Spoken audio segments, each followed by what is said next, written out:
How to activate Digi SIM card in Malaysia. Hello everyone, this is Max. Welcome back to another tutorial video. So let's dive right in without wasting any time.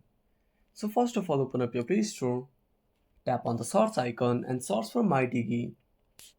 Now install this application. Now after installing, tap on Open. Now tap on Start. Now click on Activate SIM. Now select your language and tap on Next. Now tap on Start Now. Now from this page you can either scan your SIM card or enter the SIM serial number.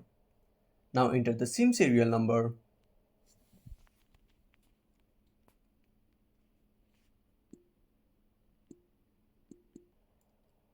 Now tap on Next and verify your ID. Now follow the on-screen instructions to activate your SIM card. So that's it. Thanks for watching. Make sure to subscribe our channel and hit the bell icon. See you in the next video.